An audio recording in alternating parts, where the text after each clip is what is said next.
Le plus long tunnel de Belgique est en piteux état. 3 ans de travaux, c'est un minimum.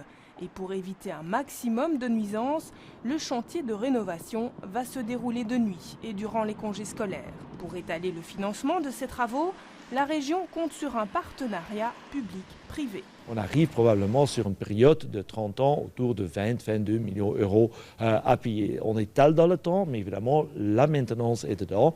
Et tout ça va être maintenant plus élaboré en détail. Le détail, c'est où aller chercher ces 22 millions d'euros par an. L'idée d'instaurer un péage à l'entrée du tunnel est sur la table. Une des options pour déconsolider, c'est en effet que tous les utilisateurs du tunnel doivent payer une petite somme. Et on ne peut pas distinguer entre le domicile de l'utilisateur du tunnel. Ça, on ne peut pas faire. Mais ça, c'est prématuré, il n'y a rien décidé là-dessus.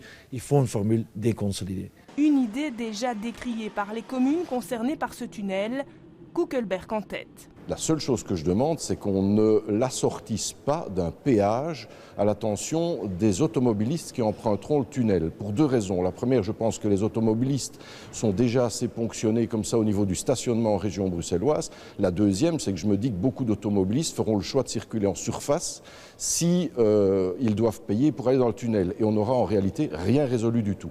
Un bourgmestre sceptique aussi quant à la durée annoncée du chantier. Un chantier qui, dans le meilleur des cas, doit démarrer mi-2018.